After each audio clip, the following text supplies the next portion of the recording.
আমরা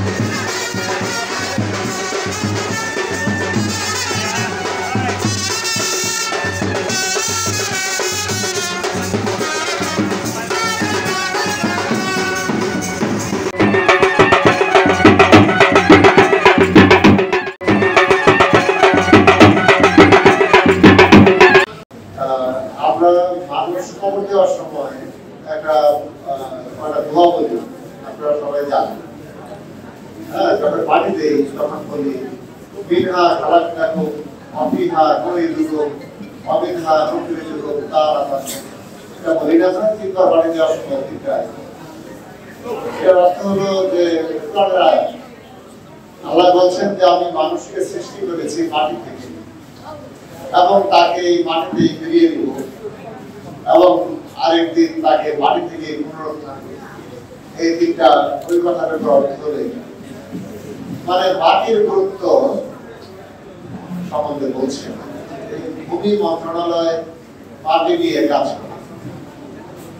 আমাদের দেশটা অনেক ছোট, মানুষের সংখ্যা অনেক বেশি, ফলে এখানে ভূমির খুবই মূল্য এবং এই ভূমি নিয়ে আমাদের দেশে যত ধরনের লিটিগেশন আছে তার অধিকাংশই ভূমি থেকে উৎপত্তি। এবং এটার আরেকটা অন্যতম কারণ হলো যে ভূমির জ্ঞান আমাদের খুবই কম। ভূমি খুবই গুরুত্বপূর্ণ, ভূমি খুবই মূল্যবান, কিন্তু ভূমি সম্বন্ধে আমরা খুব ঠিক করলে বুঝতে পারি যে আমার কতটুকু জমি আছে, কোথায় আছে, কতটুকু খাজনা হয়েছে, আমার বাড়ি থেকে বসে দিতে পারি। আমাকে আজকে একটি সনদ দেওয়া হয়েছে যে আমি যে কর প্রদান করেছি সেটি আমি ঘরে বসে আমার ভূমি যে কি বলে কর খাজনা দিতে দেয় সেটি আমরা ঘরে বসে দিতে পারবো। এই যে অত্যাধুনিক সেবা আজকে আমাদের ব্যবস্থা করে দিয়েছে।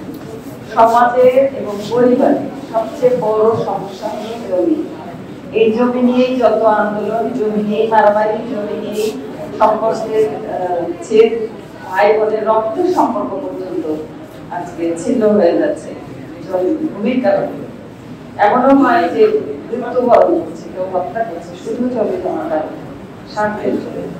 এই প্রজন্মের ছেলে মেয়েরা যারা, তোমাদের উদ্দেশ্যে বলি যে তোমাদের মানসিকতা এখন থেকেই গড়ে তুলতে হবে যে না, ভাই বোন যারা আমরা আছি আমাদের সমধিকার, সেখানে বোনের যতটুকু নিঃশ্বাস ডিজিটাল সংযোগে দ্রুত স্থাপন সম্ভব হয়েছে, যা মানুষের ভোগান্তি কমায়।